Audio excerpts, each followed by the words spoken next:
So there are a couple things I want to discuss that came up when I'm kind of reabsorbing all of the Mythcon information. The Mythcon video was published to YouTube today, so I'm excited to catch up on some of the speakers that I happened to miss.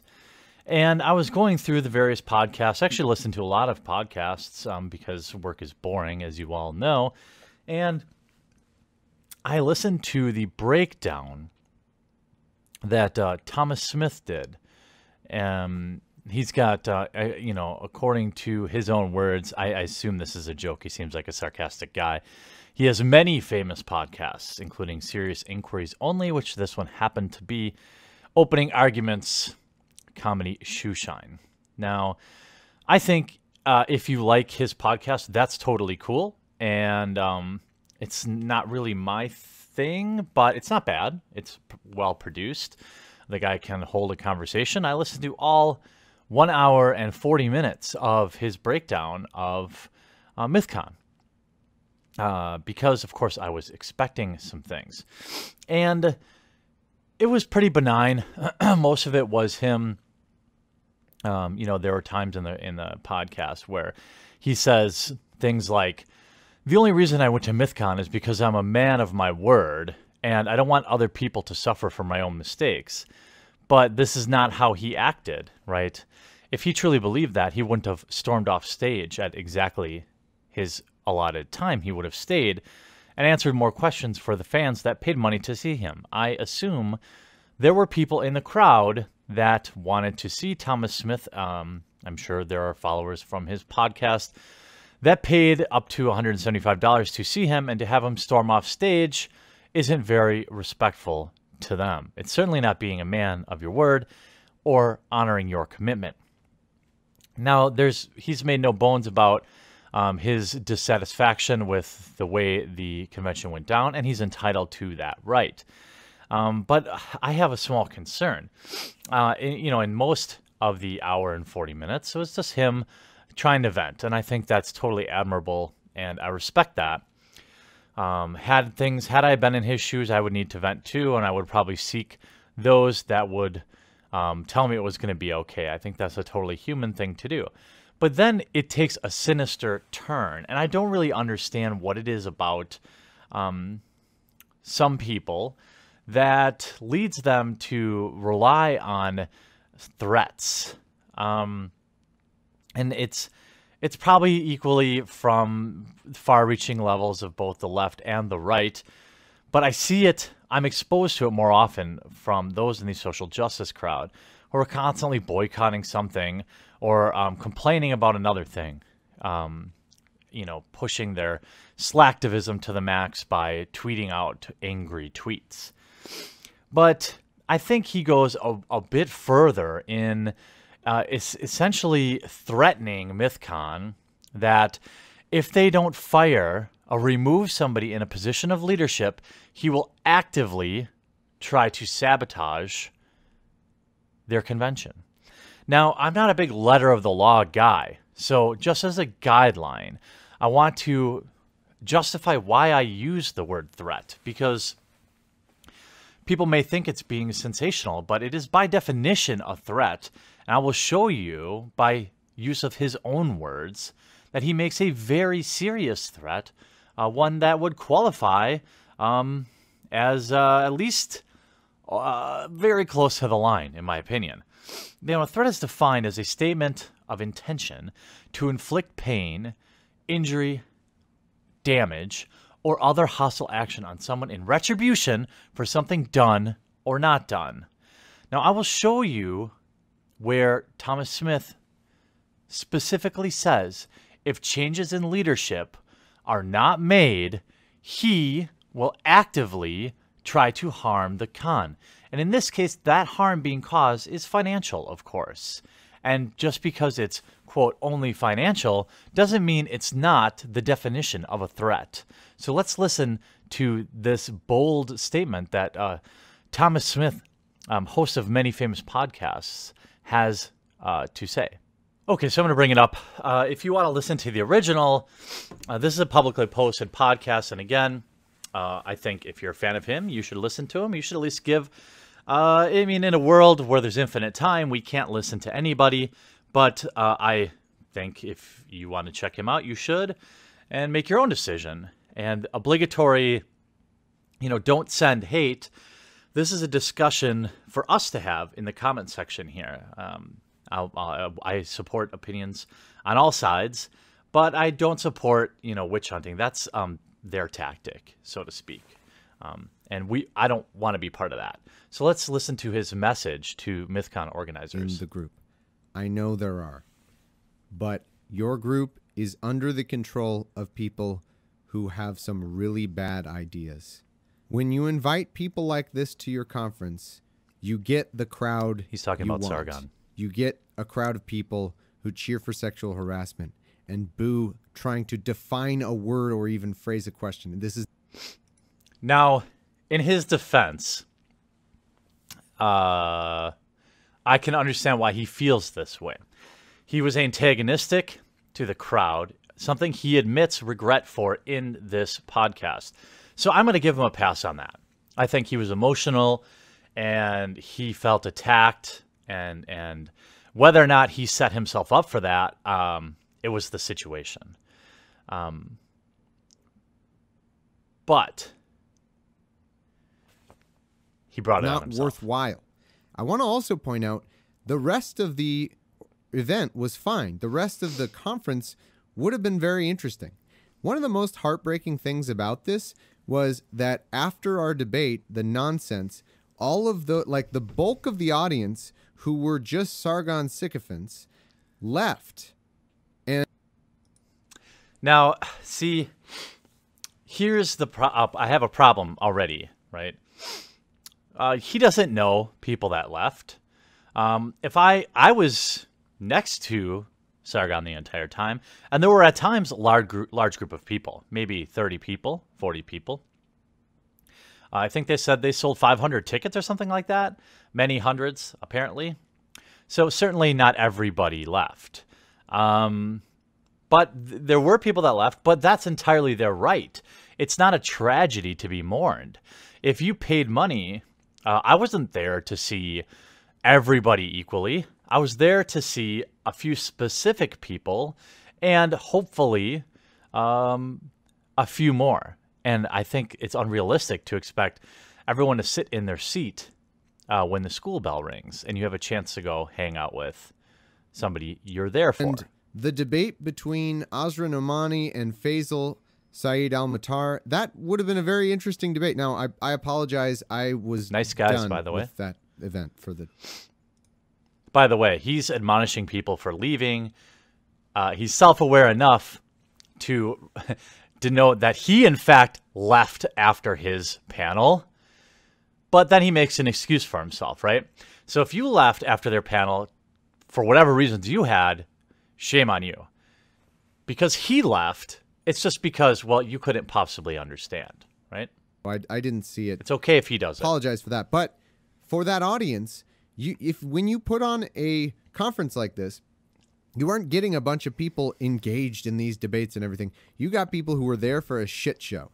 And they watched the shit show and they loved the shit show. And then they left. That's not why I was there. And all the great content afterward, most of them didn't even stay for that. How does he know it was great? One, it hasn't been posted online. Two, he left. So he has no way of knowing the quality of the content that followed his 90 minutes on stage, nor would he have any way to have independently judged it at this point, because the video came out today and the podcast came out, I think, several days ago. Can you possibly be happy with what you did? I know you sold a lot of tickets, and you sold a lot of tickets once it became a controversy. Because doesn't that, by definition, make it a success? Because shitlords stick together, and they are really afraid of being silenced because they know their ideas are terrible, and they know as soon as people start recognizing they're terrible, they've got to band together into their little tight-knit group where sexual harassment is okay. That is a lot of blind assertions, right? I would highly doubt and anybody whom he defines as a, quote, shitlord, thinks their ideas are bad and continue to believe them anyway. Maybe some do. Certainly, he paints everyone who could possibly, with a broad brush, who might like this one person, that we would be okay with sexual assault or harassment. I don't think anybody is okay with that. I'm certainly not okay with it. And if I knew somebody who was, I would let him know. What he means is we're okay with the broad definition in which the social justice crowd defines everything as harassment. A tweet is not harassment. You can put your phone down. You can block somebody. You can mute somebody. You can log off the internet. It's not harassment if you can literally press a button and make it go away. And if there's enough of them together in that little tight-knit group supporting each other and supporting their head shitlords, then they feel like they're okay. So here's what I want to say. This happened. Yeah. We've got some options. We can put it behind us. This is going to read like a ransom letter. I'm not even kidding you. You can issue an apology. As an organization, you can realize whoever is currently making the decisions, I'm not going to single people out, whoever is currently making these decisions, you can recognize that you fucked up, you made a bad decision, you got exactly the conference that we thought you were going to get, and this can never happen again. If there's an apology, if there's a recognition of... Typical, right? You must apologize. So here is the demand. What happened, if there's a clear change in direction and a change in leadership, I will be happy to work with you again. So let me qualify this. A guy that sold almost no tickets is demanding somebody at the top be fired. He probably has a specific person in mind. I'm not going to guess who that is. A guy with no clout who was asked at the last minute to be there is demanding somebody be fired and a public apology be made so that he may consider not selling any tickets again next year. You might find that odd. You might find that funny because you're probably thinking we don't want anything to do with you, Thomas. You called us out. Yeah, I did call you out, but I recognize that the organization is multifaceted. There's multiple people in it. If there's a change in leadership and good people take over and try to atone for what's happened, I'm more than happy to try to forgive and forget and heal this wound. I'm more than happy to do that. So we have our clear demand here, right? The demand is fire somebody and make a public apology. And now we're going to see the second part of what makes it a threat is the what happens if you don't listen to him. If that doesn't happen, I'm going to be doing everything in my power to make sure that this conference and this group are not successful in the future. I'm going to try to convince people not to go. I'm going to convince people not to agree to speak there in the first place. What you did was not acceptable. I've struggled with so many people I've talked to try to convince them that, no, this is not okay. And it's really hard. And all I can say... Isn't that funny? A bunch of people don't agree with you, but yet you continue to know that you must be right. You couldn't possibly be overstepping here. You couldn't possibly be blowing something out of proportion. No, you're right. Everyone else is wrong. And if you don't get what you demand, you are going to dedicate yourself to causing financial harm to this convention. Because these conventions need to sell tickets, right? That's how they get paid for. They're not put on by obscure billionaires. If you are someone who thinks this is acceptable, who thinks this behavior, this tweeting toward women in this way, this sexual harassment, or anyone, by the way, men or women, but we're talking about this specific tweet. If you think that is acceptable, you aren't valuing the right things. You aren't putting enough weight on people's feelings, on the trauma that people face, on how that makes women feel, how that makes everyone feel when someone at your conference has done that and they are applauded. You are just not putting the proper weight to that. I don't know how to get you to do that. Believe me, I've been trying. If I had the perfect answer, I would have convinced a lot more people. I don't know how many ways to say, don't be a fucking asshole. I don't know how many, but apparently I have to say it.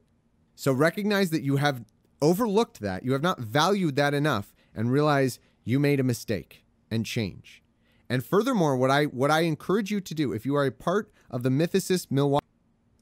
Now, this will be the second layer of threats. So now what he's doing is he's putting his fellow atheists through a purity test. He's saying, if you don't do this, then I shame you. Group. And if this isn't happening, if there is no change in direction, by all means, try to make one happen. Try to make a change in leadership happen. If that does not happen, I encourage you to leave the group very publicly. Leave the group very publicly. Make a statement. Explain why this is unacceptable. And you know what? If you want to start another group, you're going to have a hell of a lot of help. I will help you. Email me. Talk to me. I will support you because this isn't acceptable. If you still don't understand that this isn't acceptable, you don't have to take my word for it because I know. All right, that's enough. Now, I don't understand how people who think like this continue to wonder why there are so few people around them. Maybe it's because you're constantly infighting and you're constantly eating yourself. If you want to be an atheist, that's cool. That's your decision. But you can't then demand every other atheist on the planet has to also subscribe to your social justice issues should they not agree with them. And of course, I believe Thomas has every right to say what he's saying, just like I have every right to say what I'm saying. However, when you are basically threatening, and he goes on later to talk more about organizing basically people to boycott and hurt this this convention financially, that's very dangerous. It's very slippery legal, a very slippery legal area, probably. I don't think there's anything there, but I just mean, because, I mean, he has every right to be against it, but this is getting on terroristic level threats. And there will be a point where people like this will often overstep their bounds.